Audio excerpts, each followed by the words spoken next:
diberi kesempatan oleh Tuhan untuk bersama-sama hadir di ibadah doa pagi. Sebelum ibadah dimulai, kita akan mengambil saat teduh.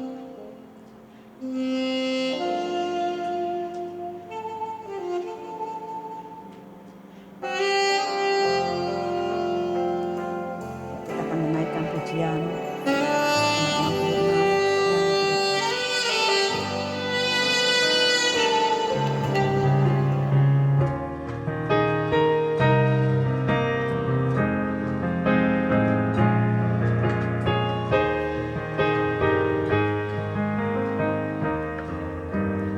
yang terutama di dalam hidup ini, meninggikan nama Yesus. Yang terutama di dalam hidup ini, memuliakan namanya.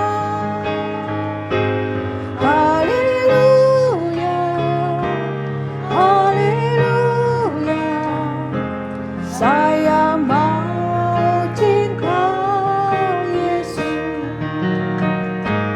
Haleluya, haleluya, saya mau cinta Yesus. Kita nyanyikan sekali lagi yang terutama.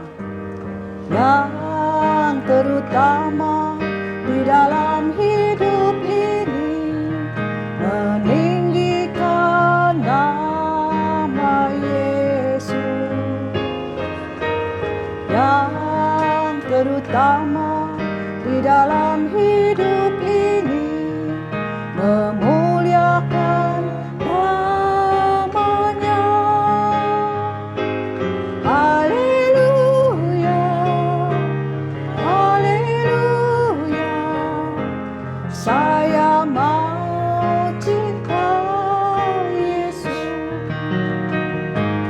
Haleluya, haleluya, saya mau cinta Yesus.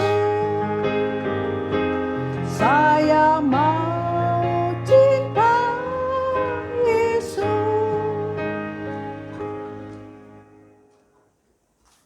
Mari kita berdoa.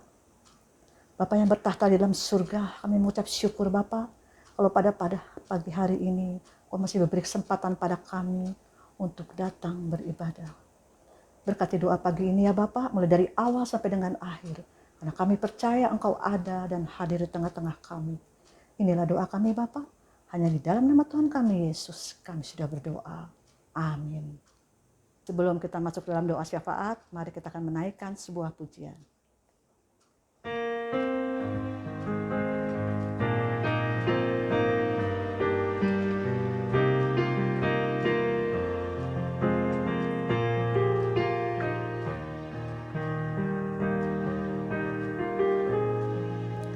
Betapa ku mencintai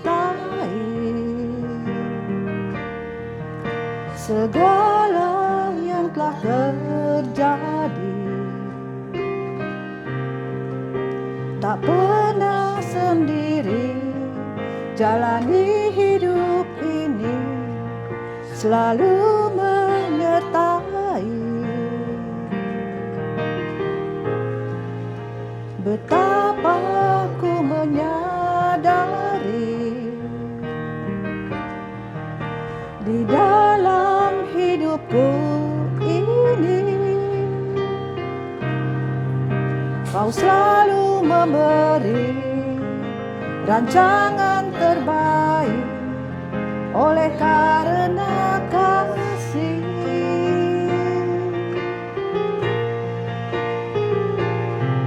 Bapa, sentuh hatiku, ubah hidupku menjadi yang baru, bagai emas yang murni. Kau membentuk bejana hatiku, Bapa.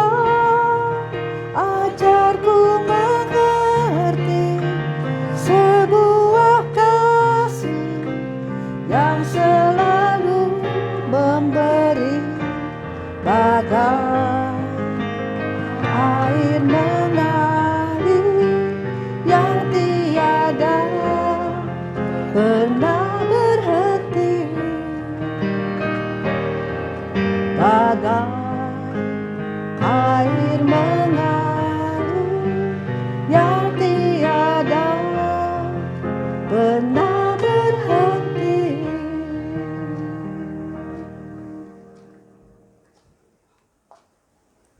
Mari kita akan masuk dalam doa syafaat. Mari kita akan doakan pergumulan untuk jemaat kita, baik yang ada di pusat maupun yang ada di pos. Biar Tuhan selalu pimpin. Mari kita berdoa. Bapak, kami mau menyerahkan untuk jemaat-Mu, baik yang ada di Kelapa Gading maupun yang ada di pos. Apapun yang mereka alami, tolong Bapak, berikan jalan keluarnya bagi pergumulan mereka. Tolong berikan kekuatan kepada mereka untuk mereka dapat menjalaninya. Untuk jemaat-jemaat yang sudah lansia, yang bergumul dengan sakit penyakit, ataupun masalah apapun yang mereka hadapi, kiranya Engkau akan campur tangan untuk memulihkan mereka. Kami juga mau berdoa untuk pendeta yang ada di pusat, pendeta Simon Stevili, maupun yang ada di pos untuk pendeta Sutotan. Berkati ya Bapak, berikan perlindungan kepada mereka dalam masa pandemi ini.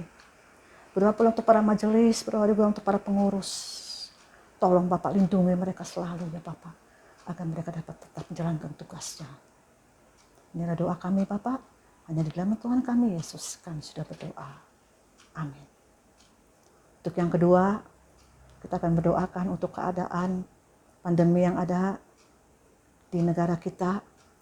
Doakan juga untuk para dokter, para perawat, di mana mereka selalu berada di garda depan. Kiranya Tuhan akan berikan mereka kesehatan. Mari kita berdoa. Bapak, kami berdoa untuk para dokter, para perawat, yang ataupun jajarannya yang mereka selalu berada di depan, berikan kekuatan kepada mereka. Jauhkan mereka dari penyakit corona yang sekarang sedang melanda. Berikan kesehatan yang lebih, kekuatan yang lebih pada mereka, untuk mereka tidak membawanya ke rumah ketika mereka harus pulang dan berkumpul bersama keluarga. Tolong ya Bapak, juga kiranya Kau akan pulihkan untuk orang-orang yang dirawat, baik penyakit COVID atau penyakit lainnya. Pulihkan ya Bapak, untuk keadaan ini dapat normal kembali, dan kita pun segera akan bangkit dari keterpurukan ini. Inilah doa kami Bapak, hanya di dalam nama Tuhan kami Yesus kami sudah berdoa. Amin. Sebelum kita mendengarkan pembacaan firman Tuhan yang disampaikan oleh Pendeta Sutotan, mari kita akan menaikkan sebuah pujian. Dia hanya sejauh doa.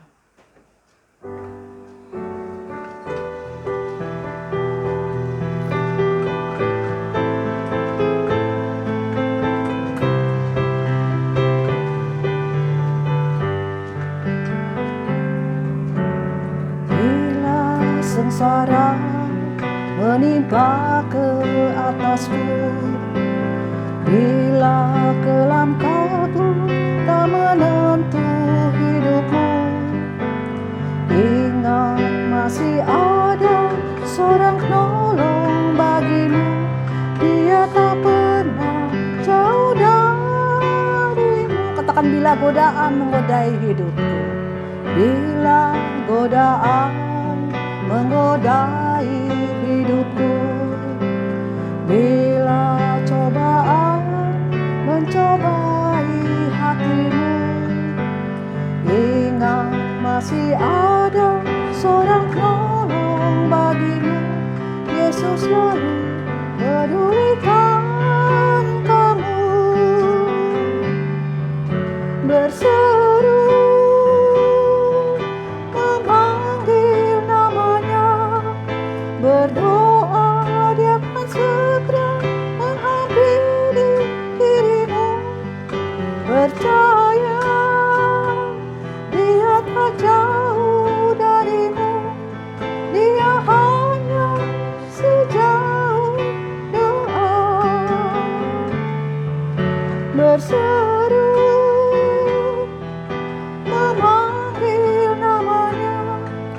Berdoa dia akan segera menghampiri dirimu.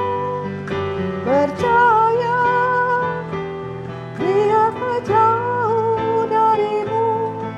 Dia hanya sejauh doa. Dia hanya sejauh doa.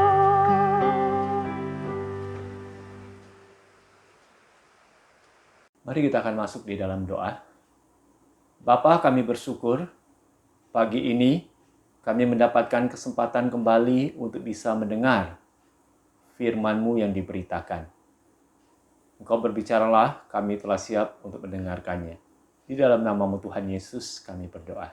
Amin. Kita akan membuka bersama-sama Alkitab kita dari surat Filipi pasal yang pertama, ayat 27 dan ayat yang ke-28.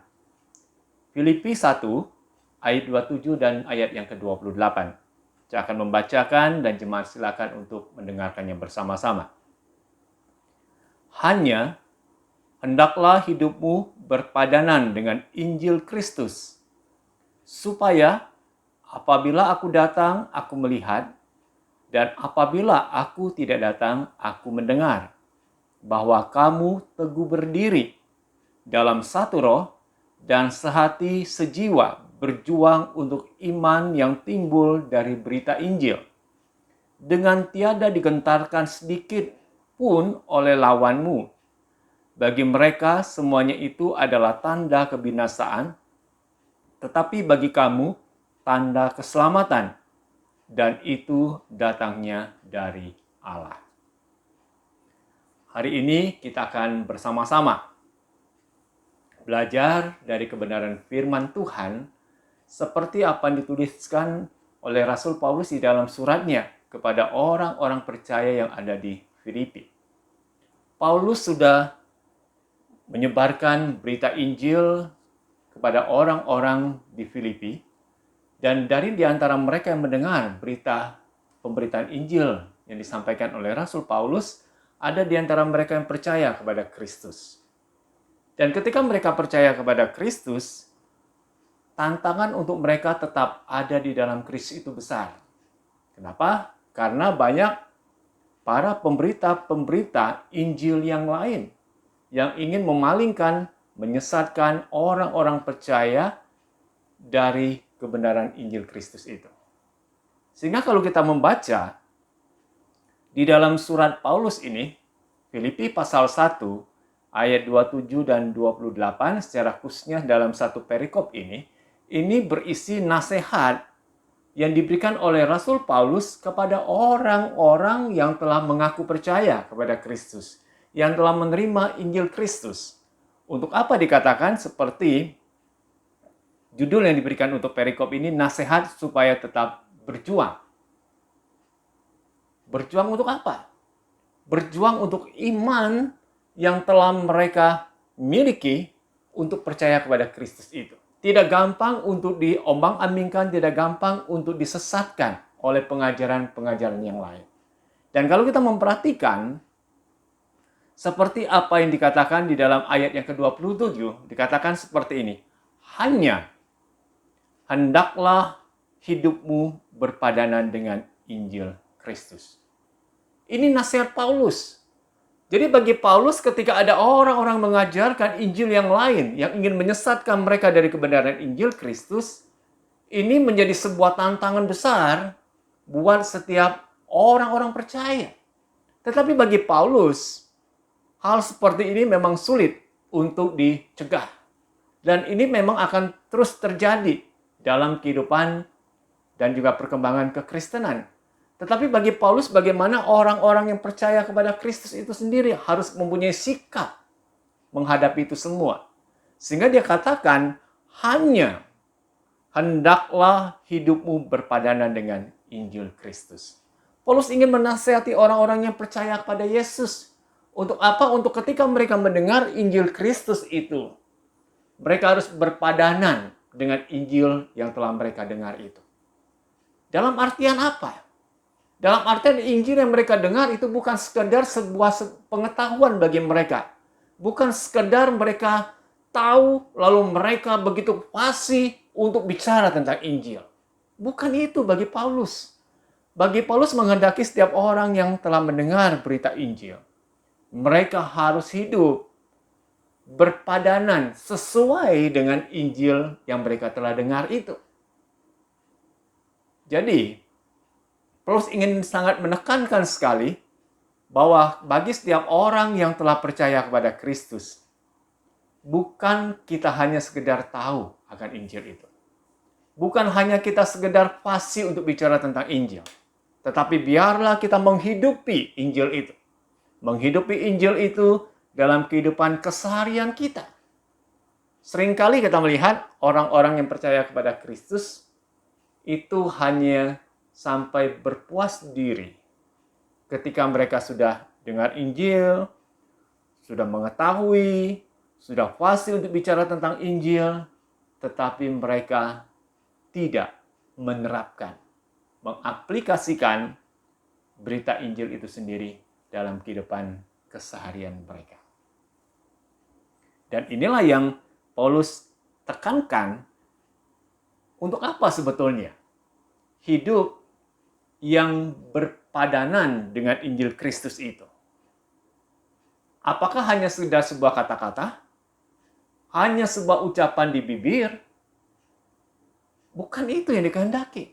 Kalau kita membaca di ayat 27 dikatakan seperti ini, hanya hendaklah hidupmu berpadanan dengan Injil Kristus, supaya apabila aku datang, aku melihat, dan apabila aku tidak datang, aku mendengar. Jadi bagi Paulus, orang-orang yang hidup berpadanan dengan Injil Kristus bukan hanya sekedar dia tahu, dia bisa bicara tentang Injil, tapi bagi Paulus tunjukkanlah itu melalui sesuatu yang bisa dilihat, melalui sesuatu yang bisa didengar. Dan Paulus ingin melihat secara langsung, mendengar secara langsung kehidupan orang-orang yang percaya kepada Yesus, hasil dari pemberitaan Injil yang dilakukan oleh Paulus. Paulus ingin melihat dan mendengar secara langsung perubahan yang terjadi dalam kehidupan orang-orang percaya itu. Apakah hidup mereka sejalan dengan berita Injil yang telah mereka dengar dan mereka percaya? Hal yang berikutnya akan kita pelajari sama-sama. Orang yang hidup berpadanan dengan Injil Kristus itu harus diwujud nyatakan dalam bentuk seperti apa? Orang yang mengaku telah menerima Kristus, telah menerima Injil keselamatan itu, harus diwujud nyatakan dalam sebuah wujud yang bisa dilihat, yang bisa didengar. Wujudnya seperti apa? Kalau kita baca di dalam ayat 27 ini dikatakan, bahwa kamu teguh berdiri dalam satu roh. Hal yang pertama dikatakan, bahwa kamu teguh berdiri dalam satu roh. Dalam satu roh, roh yang sama. Bukan tercerai-berai, bukan terpecah-pecah. Jadi setiap orang yang hidup berpadanan dengan Injil Kristus, mereka akan tetap teguh berdiri dalam satu roh itu. Dalam iman yang sama. Dalam pengakuan pada pribadi yang sama, yaitu pribadi Yesus Kristus. Bukan kepada nama-nama yang lain. Bukan kepada pengajaran-pengajaran yang lain yang menyimpang dari kebenaran Injil itu. Dan Tuhan inginkan supaya setiap orang percaya Yesus, mereka hidup berpadanan dengan Injil Kristus dalam wujud mereka teguh berdiri dalam satu roh. Yang kedua dikatakan, di ayat yang ke-27 ini, dan sehati sejiwa berjuang untuk iman yang timbul dari berita Injil. Sehati sejiwa berjuang untuk iman yang timbul dari berita Injil. Sehati sejiwa. Jadi Tuhan menghendaki setiap orang yang menerima berita Injil Kristus itu berpadanan dengan Injil Kristus, mereka harus sehati sejiwa. Sudah tidak lagi hidup di dalam kehidupan yang tercerai-berai, berbenturan, gontok-gontokan satu dengan yang lain. Tapi mereka harus sehati sejiwa. Dalam iman untuk memberitakan Injil itu melalui kehidupan mereka. Jadi menjadi sebuah pertanyaan besar bagi kita ketika seorang mengaku saya menerima Injil Kristus, tetapi kecenderungan hatinya untuk memisahkan diri, untuk menghancurkan kesatuan tubuh Kristus itu. Hidupnya menjadi troublemaker. Itu menjadi sebuah pertanyaan besar. Apakah betul dia sudah menerima Injil Kristus? Jangan-jangan Injil Kristus yang mereka terima itu hanya sebatas pengetahuan di otak. Hanya sebatas ucapan di bibir. Tetapi realita hidup keseharian yang mereka nampakkan tidak seperti apa yang Injil itu katakan. Dan yang ketiga dikatakan, ayat yang ke-28-nya. Dengan tiada digentarkan sedikit pun oleh lawanmu.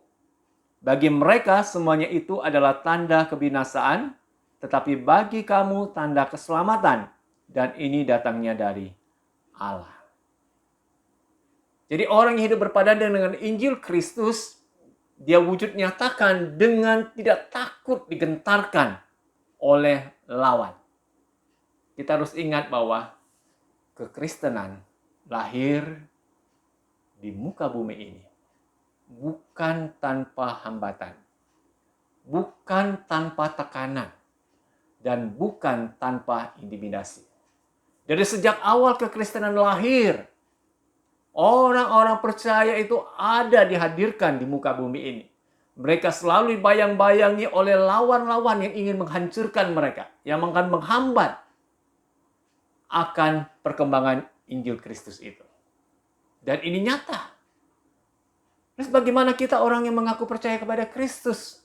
Apakah kita tetap berpegang teguh tanpa digentarkan sedikitpun oleh lawan itu yang ingin menghancurkan, yang ingin menghambat, dan yang ingin membungkam orang-orang percaya agar tidak bicara tentang Injil Kristus itu? Dan kalau kita membaca kisah kehidupan orang-orang percaya di abad yang pertama, sangat luar biasa. Kita belajar dalam diri para rasul Tuhan. Ketika mereka berada dalam kondisi diintimidasi, diancam, mereka tetap berani, tidak gentar untuk bicara tentang Injil itu. Dan orang-orang percaya juga sama. Semakin mereka ditekan, semakin mereka merambat menyebarkan Injil itu. Bagaimana dengan kita di zaman sekarang ini? Apakah kita hidup dalam kehidupan yang sudah semuanya aman ketika kita menghidupi ataupun ketika kita mengabarkan tentang Injil Kristus? Tidak.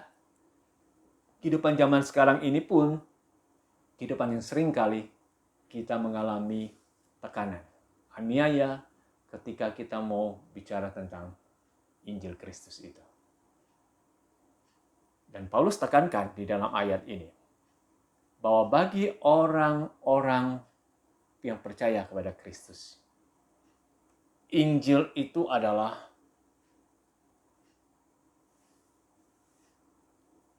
tanda keselamatan. Dengan berita Injil yang kita dengar, yang kita percaya, di dalam Yesus Kristus itu manusia bisa selamat. Dan itu kita yakini dengan penuh. Tapi bagi orang-orang yang tidak percaya, orang-orang yang membenci akan kekristenan, Injil itu tanda kebinasaan. Jadi hari ini, ketika kita mendengar kembali firman Allah, kita diingatkan, marilah kita sebagai orang yang percaya kepada Kristus, kita melihat kepada diri kita masing-masing. Apakah berita Injil yang telah saya dengar, yang telah saya percaya di dalam pribadi Yesus Kristus, telah saya hidupi, dan kehidupan saya sepadan, sejalan dengan Injil Kristus itu? Sehingga kehidupan saya boleh menjadi kesaksian yang indah untuk saya menyaksikan Kristus dalam kehidupan keseharian saya. Orang bisa melihat, orang bisa mendengar, cara hidup saya yang memuliakan akan nama Tuhan. Amin, firman Tuhan. Mari kita akan berdoa. Terima kasih Tuhan buat firman-Mu yang boleh kami dengarkan pemberitaannya pada pagi ini. Biarlah setiap kami boleh menyadari bahwa berita Injil yang kami dengar, yang kami percaya di dalam Injil Kristus itu adalah tanda keselamatan yang berasal dari Allah. Sehingga ketika kami menjadi orang yang telah diselamatkan dalam Yesus, kami mau hidup berpadanan dengan Injil itu sendiri. Kami mau hidup di dalam sebuah perbuatan nyata, tindakan nyata yang bisa dilihat dan bisa dirasakan dan didengar oleh orang-orang di sekitar kami. Hidup kami menjadi kesaksian bagi mereka. Terima kasih Tuhan, buat pagi ini kami boleh mengikuti ibadah persekutuan doa pagi, dan kami bersyukur buat segala berkat yang boleh kami terima. Dan sesaat lagi kami akan mengakhiri, Tuhan juga akan menyertai dan memberkati kehidupan setiap kami. Demi nama-Mu Tuhan Yesus kami berdoa. Amin. Sebelum kita menutup doa pagi, kita akan menaikkan terima kasih Yesusku.